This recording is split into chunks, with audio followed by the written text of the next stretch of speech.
이 시간에는 출애굽기 4장 10절 이하의 말씀을 가지고 누가 사람의 입을 지었느냐라는 제목으로 잠시 말씀을 증거하도록 하겠습니다. 지금 우리는 모세의 소명과 사명에 대해서 살펴보고 있는데요. 하나님으로부터 소명과 사명을 받은 모세, 즉시 수락하지 않죠. 몇 번이나 거부합니까? 칠판에 써 있죠. 5번이나 거부합니다. 첫 번째는 뭐라고 고백합니까? 내가 누구이기에 바로에게 가며 내가 어떻게 이스라엘 백성들을 출애굽시킬 수가 있겠습니까? 근데 왜 모세가 이런 고백을 할까요? 사실 40년 전만 해도 모세의 신분은 달랐어요. 지금이야 시골 양치기지만은 40년 전만 해도 모세는 애굽의 왕자였고 개선 장군이었습니다.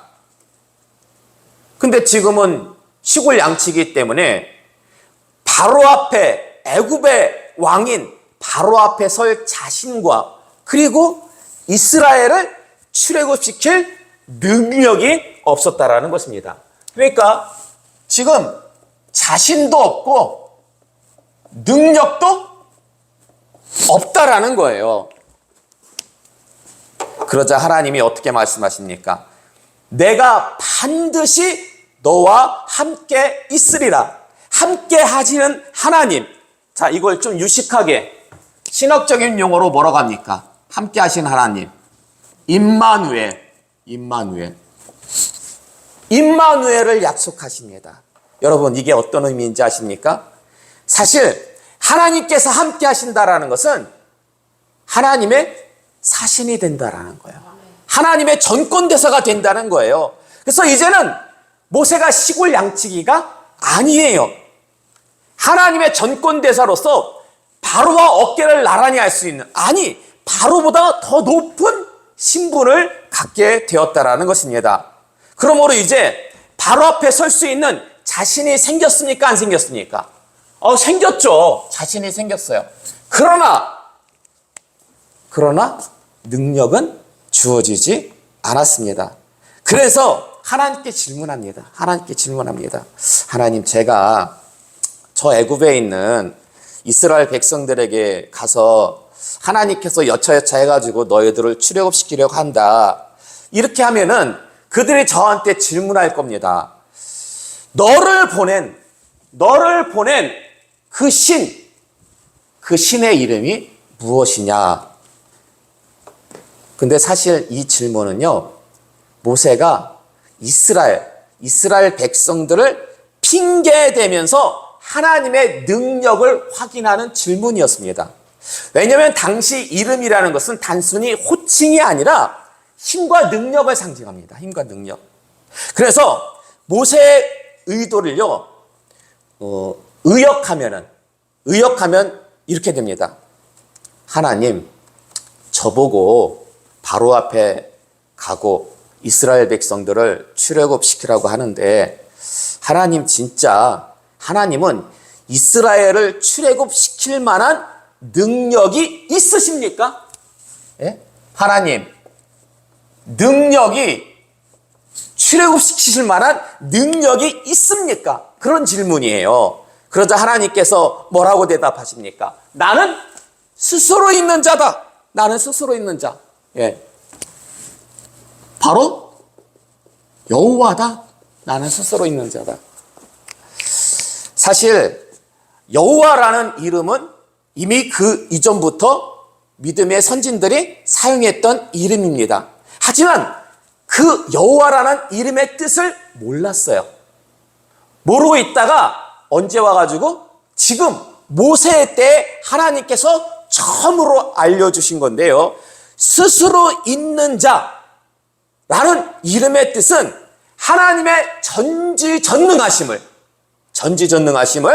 가장 잘 설명하는 문장입니다. 자, 그래서 이런 하나님이 모세와 함께 하신다면 이스라엘의 출애굽은 뭐예요?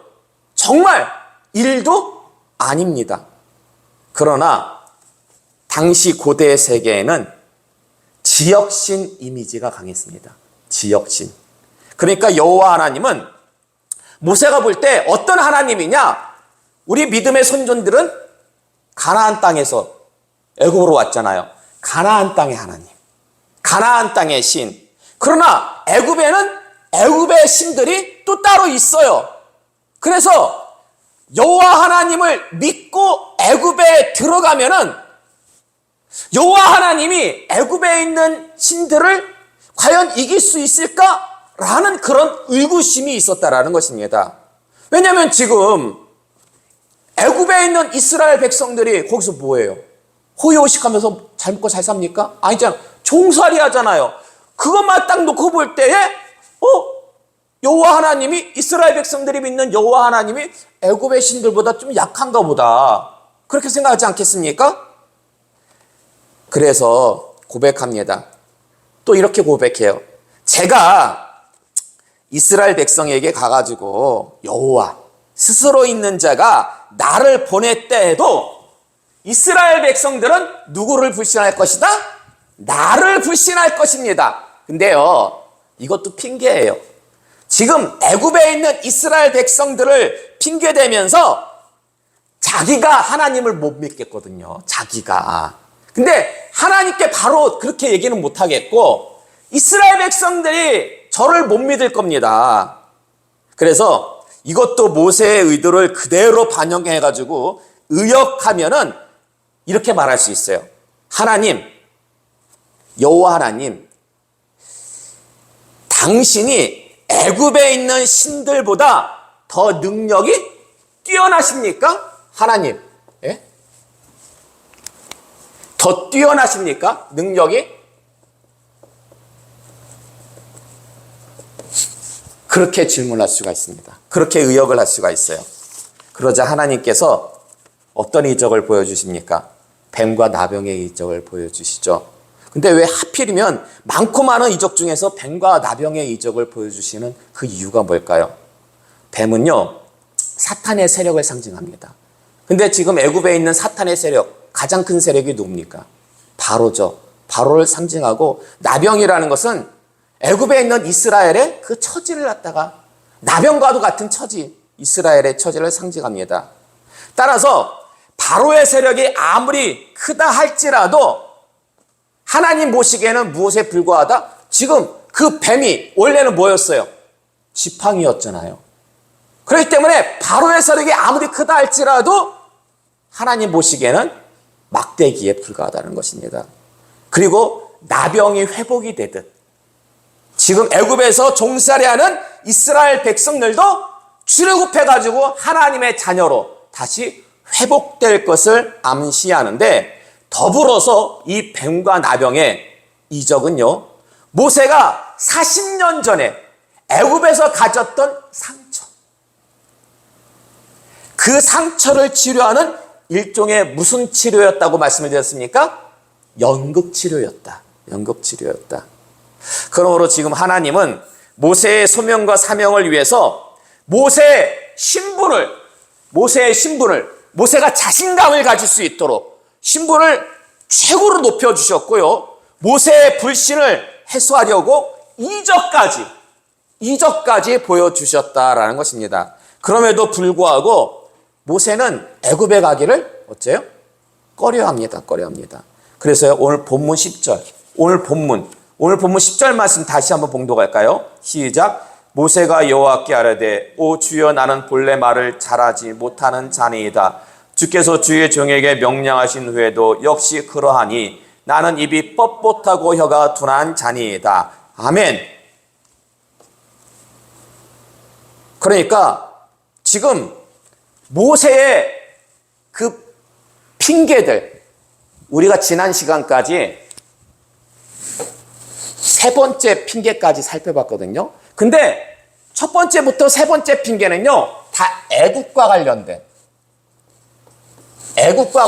핑계들이었습니다.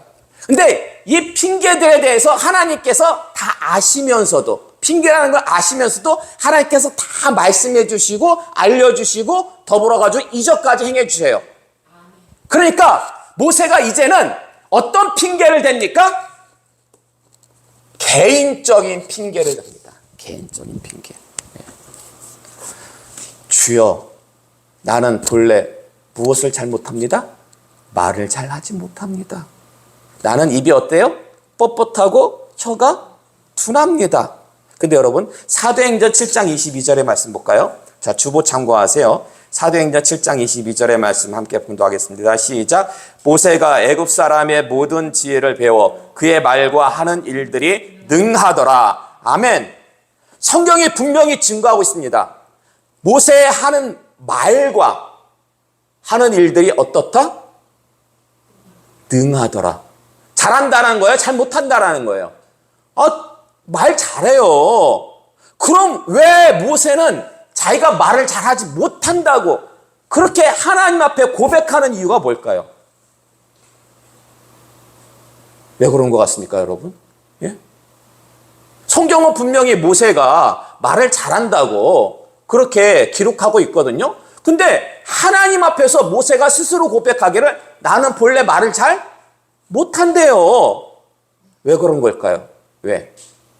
유대 전승을 보면은요, 모세는 순음 발음을 잘 못했다고 합니다. 이게 순음이 뭐냐면은 미음, 비읍, 피읍 이런 순음 발음을 잘 못했다고 그래요. 여러분 혹시 그 개그맨 중에 노홍철이라고 아십니까? 노홍철. 예전에 무한도전할 때 유재석하고 같이 함께 했던 그 노홍철이요. 어떤 발음을 잘 못하는지 아십니까? 그거 가지고도 보니까 광고를 하더라고요. 그 노홍철이요. TH 발음을 잘 못해요. TH 발음을. 그러나 그렇다고 해가지고 TH 발음을 못한다고 해가지고 노홍철이 말을 잘 못합니까? 아니죠. 요 발음이 좀 잘 안 돼도 말은 청산유수예요. 그 무한도전에서 노홍철이 담당했던 캐릭터가 어떤 캐릭터였냐면 약간 사기 캐릭터예요. 언변이 좋아. 예. 발음은 세도 언변이 좋아가지고 늘 그 다른 사람의 뒤통수를 치는. 근데 그렇잖아요. 사기꾼이 말을 못하면은 누가 거기에 넘어갑니까? 말을 잘하죠. 마찬가지로 지금 모세도요. 비록 순음 발음은 좀 잘 못해. 미음, 비읍, 피읍 이런 발음은 잘 못하지만은 어때요? 말은 능하더라. 성경에 그렇게 기록하고 있습니다. 그래서 보세요. 지금 모세가 하나님께 소명과 사명을 받았는데 하나님과 뭐 하고 있어요? 밀당하고 있잖아요. 밀당. 그것도 몇 번이나? 5번씩이나 밀당하고 있다고요. 사실 성경 어디를 봐도 이처럼 하나님과 밀당한 인물이 없어요. 모세밖에는 없어요. 근데 하나님과 밀당할 정도면은 애굽에 있는 바로와 그 앞에서 협상할 그런 여유는 충분하고도 남는다는 거죠. 그러니까 이게 다 핑계예요. 핑계. 말을 이렇게 잘하면서도 내가 발음을 좀 못하기 때문에 하나님 저 가기 좀 힘듭니다. 그러자 하나님께서 뭐라고 말씀하십니까? 누가 사람의 입을 지었느냐? 나 여호와가 아니냐? 가라! 내가 너의 입과 함께 하리라. 입과. 예? 그래서 할 말을 가르치리라. 그러자 모세가 마지막으로 어떤 고백을 합니까? 오 주여! 보낼 만한 자를 보내소서. 그러니까 더 이상 이제 핑계댈 게 없잖아요. 애국과 관련된 핑계들 다 댔는데 하나님께서 다 그 문제들을 해결해 주셨어. 자기 개인적인 문제까지도 얘기했는데 하나님께서 그 문제도 해결해 주셨어. 그러니까 더 이상 핑계댈 게 없으니까 드디어 본심이 나와. 본심이 나와. 오 주여 보낼 만한 자를 보내소서.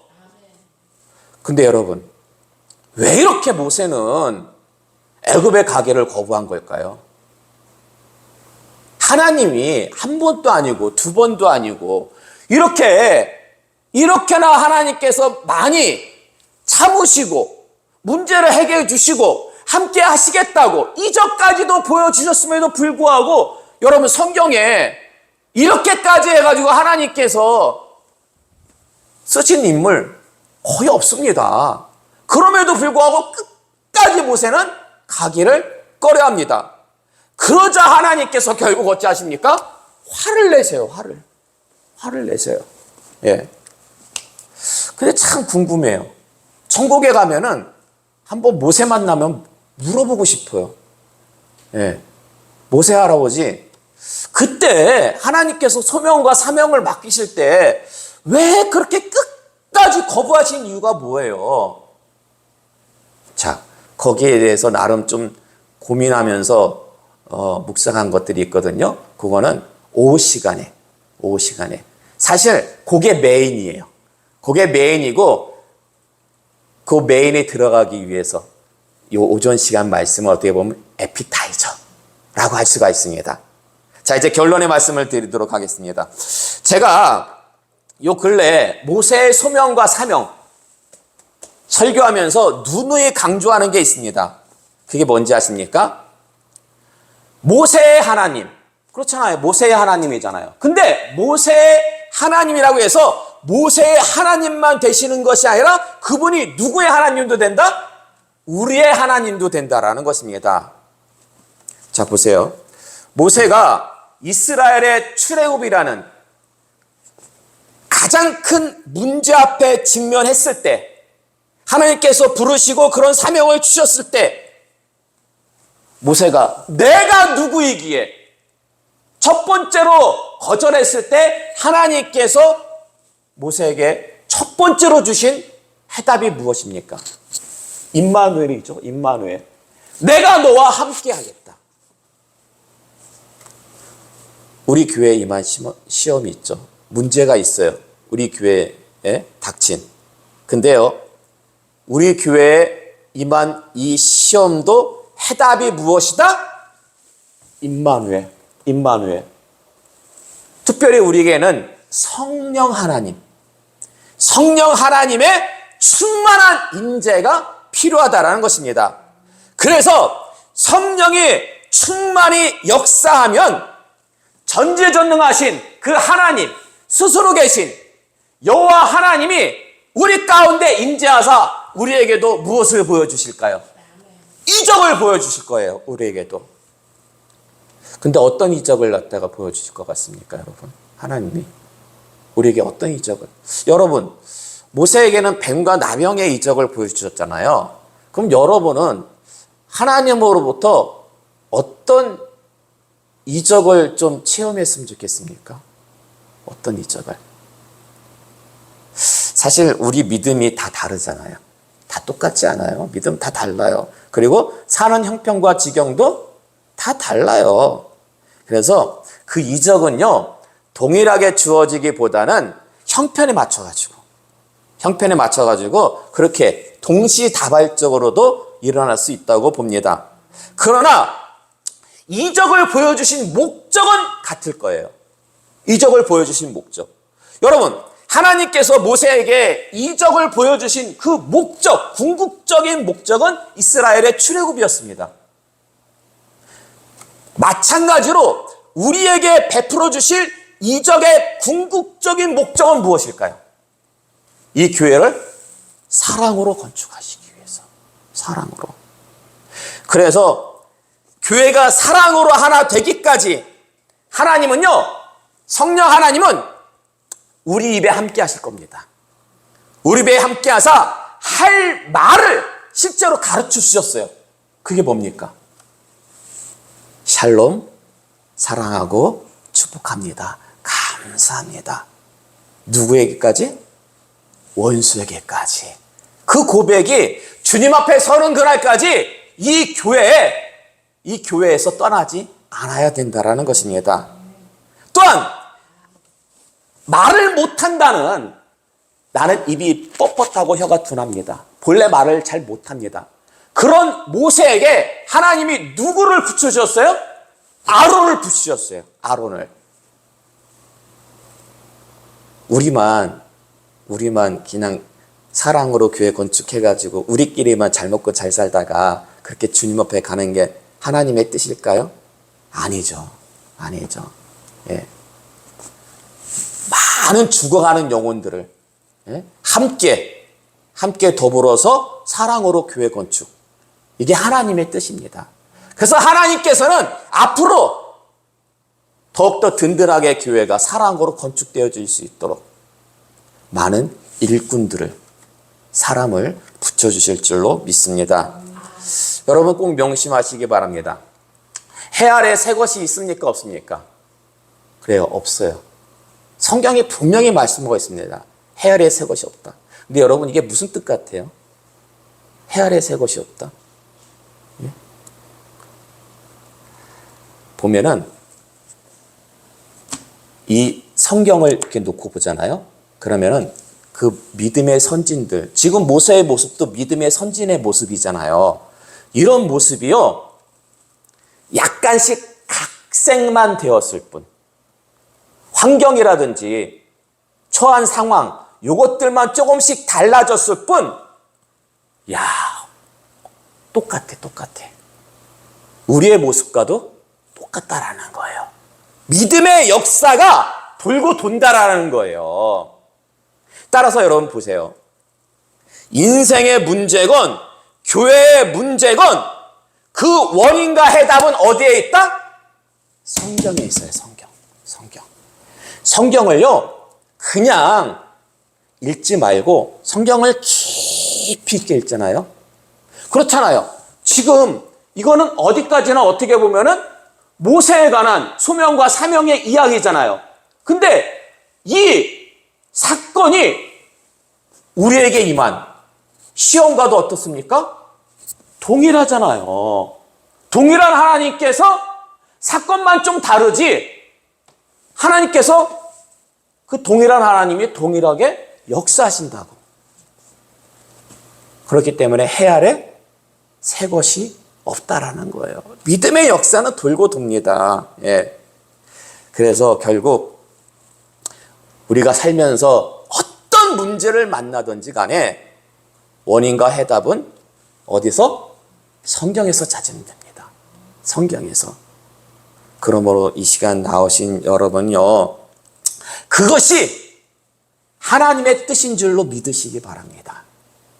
하나님께서 우리에게 원하시는 것은 결국 이 성경을 주시고 성경 안에서 우리가 나아갈 바를 알려주시고 문제의 해결책을 이 안에서 찾으라는 건 줄 여러분 확실하게 알고 그렇게 하나님의 뜻을 순종하시기 바랍니다. 그럴 때에 하나님의 영광이 밝히 드러날 줄로 믿습니다. 오직 사나 죽으나. 그렇잖아요. 사나 죽으나 우리가 추구하는 것은 하나님의 영광이잖아요. 우리가 기쁠 때나 시험이 임할 때나 문제가 임했을 때나 오직 성경을 통해서 하나님의 뜻을 쫓아 순종함으로 정말 하나님께서 기뻐하시는 하나님의 영광을 밝히 드러내는 그런 하나님의 복된 자녀들 다 되시기를 주님의 이름으로 축원합니다.